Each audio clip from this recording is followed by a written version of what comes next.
2023, o ano em que a democracia brasileira foi atacada.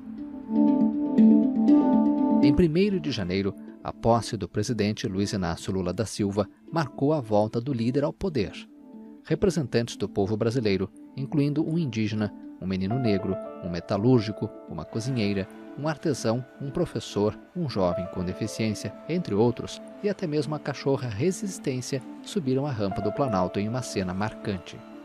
Empossado pela 3ª vez no cargo, o petista prometeu reconstruir o país sobre as ruínas deixadas pelo antecessor, Jair Bolsonaro, e já nas primeiras horas, assinou vários decretos para reverter medidas que facilitavam o acesso às armas e reforçar as instituições ambientais na Amazônia. Uma semana depois, Brasília foi palco de um ataque sem precedentes.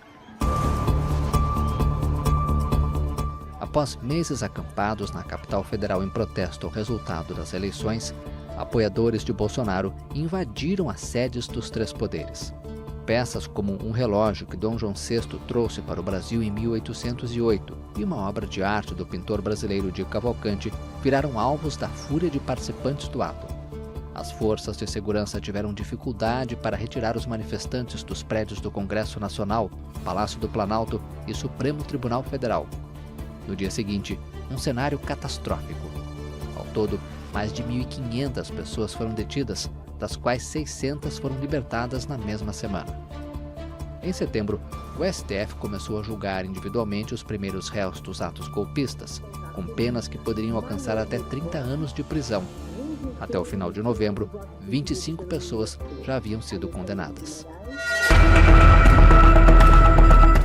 Autoridades também buscaram identificar os responsáveis intelectuais pela invasão. O ex-ministro da Justiça de Bolsonaro e ex-secretário de Segurança do Distrito Federal no fatídico 8 de janeiro, Anderson Torres, foi exonerado no mesmo dia e teve a prisão decretada ao longo da semana pelo juiz do Supremo Tribunal Federal, Alexandre de Moraes. O governador do Distrito Federal, Ibanez Rocha, foi suspenso do cargo. Ao longo do ano, a rebelião, que Lula classificou como uma tentativa de golpe de Bolsonaro e apoiadores, teve mais desdobramentos no Legislativo e Judiciário. A Procuradoria-Geral da República pediu e o STF acatou a inclusão do ex-presidente no inquérito que apura a instigação e autoria intelectual dos atos antidemocráticos. Uma comissão parlamentar mista de inquérito concluiu os trabalhos com um relatório que responsabilizou o líder de extrema-direita como autor, seja intelectual, seja moral, dos ataques contra as instituições que culminou no dia 8 de janeiro.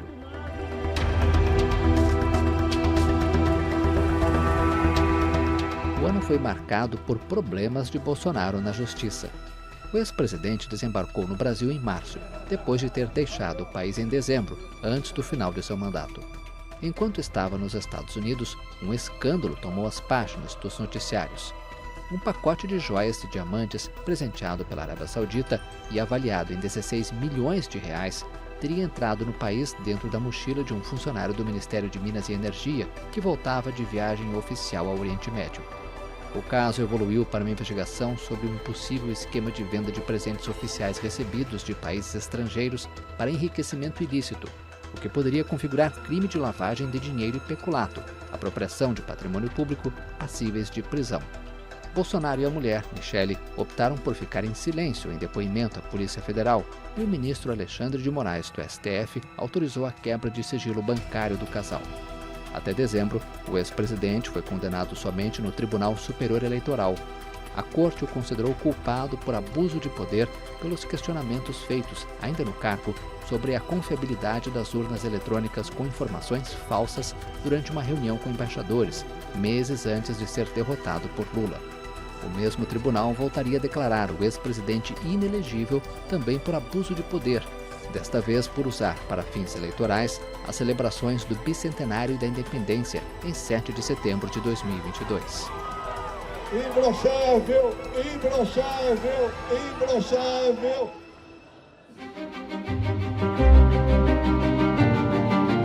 Após 12 anos fora da presidência, Lula passou o ano em busca de reconstruir o país, como sinalizou na posse.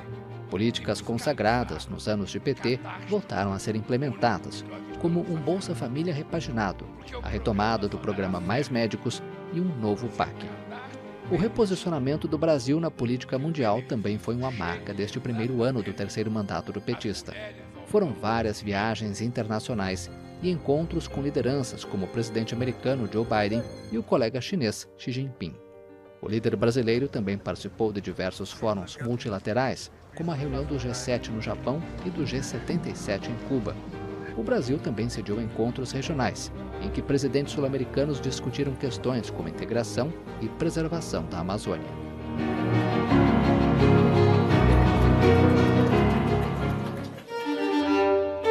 A maior floresta tropical do planeta teve um 2023 marcado por tragédias particulares.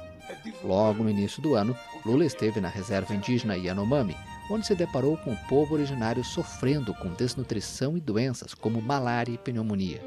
O Ministério da Saúde declarou emergência em saúde pública para enfrentar a crise na região e um hospital de campanha foi montado em Boa Vista, capital de Roraima.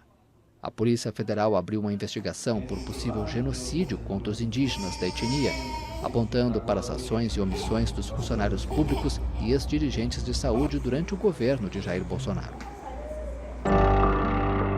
Uma grande operação também foi colocada em prática para expulsar garimpeiros ilegais acusados de fazer parte da rede de criminosos que desencadeou a crise humanitária em terras Yanomami.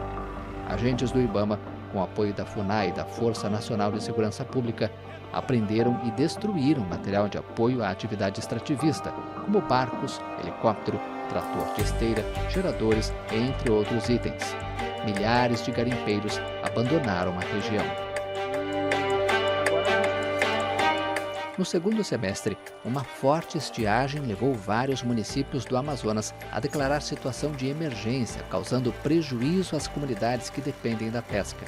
A seca também impactou os estados vizinhos, Rondônia e Acre.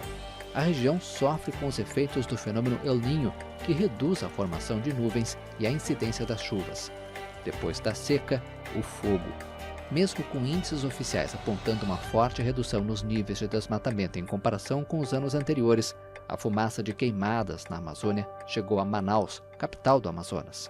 Ao sul do bioma, incêndios fora de controle castigaram o Pantanal brasileiro, a maior área úmida do mundo. Especialistas afirmam que a principal responsável pelo incêndio no Pantanal é a ação humana, mas uma seca excepcional contribuiu para agravar o problema.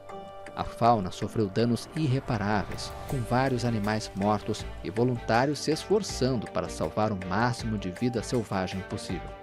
No outro extremo do país, a região sul passou o ano sofrendo com fortes chuvas.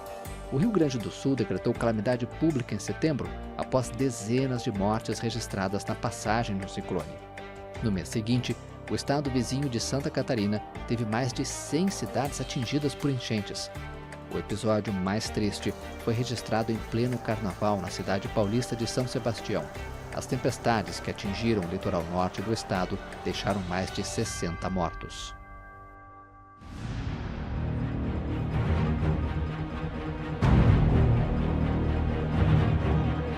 Famílias em desespero. Escolas sob ataque. Em abril, um homem de 25 anos matou com uma machadinha 4 crianças em uma creche particular em Blumenau, Santa Catarina. No Paraná, um ex-aluno invadiu uma escola e 2 adolescentes foram mortos a tiros. Em São Paulo, pelo menos 2 casos foram registrados, com uma aluna e uma professora mortas.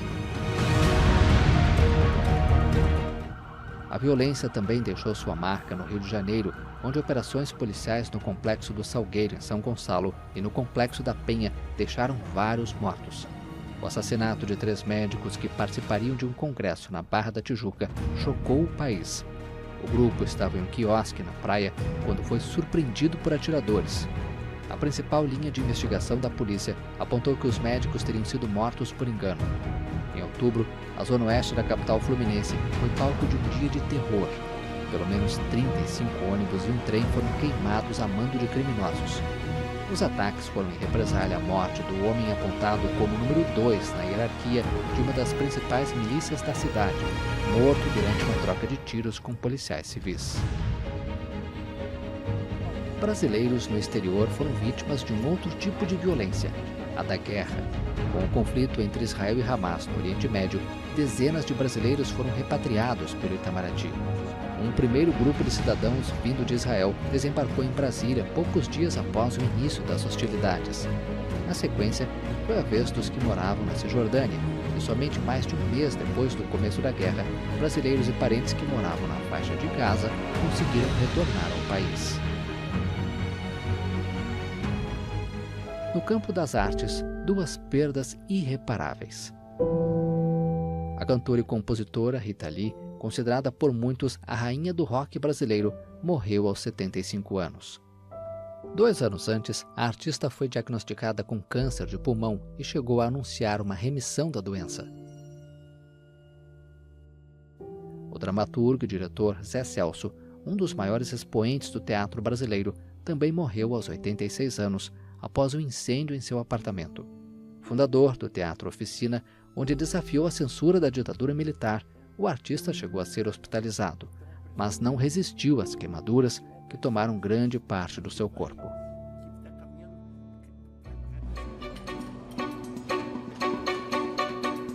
Em um momento histórico, o escritor e ambientalista Ailton Krenak se tornou o primeiro representante indígena a ingressar na Academia Brasileira de Letras.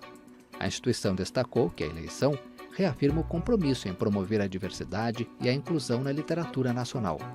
O líder indígena chamou a atenção da mídia em 1987, quando discursou na tribuna da Assembleia Constituinte a favor de leis para proteger as comunidades indígenas, com o rosto pintado de preto com tinta de genipapo. Mais de 30 anos depois, os povos originários conseguiram uma grande vitória na disputa pela demarcação de terras. Após anos de análises e debates, o STF formou maioria e rejeitou o marco temporal defendido pelo poderoso lobby agropecuário. A tese só reconhece como territórios indígenas aqueles ocupados pelos povos originários quando a Constituição foi promulgada, em 1988. Mas a questão deixou o Judiciário e migrou para o Legislativo, com o Senado aprovando um projeto de lei que estabelecia uma regra que contraria a decisão do Supremo. O presidente Lula vetou o ponto central do PL, mas sancionou trechos que reforçam a transparência do processo de demarcação, a participação dos estados e municípios, regulamentam o acesso à terra indígena de servidores e validam a importância de atividades econômicas produtivas.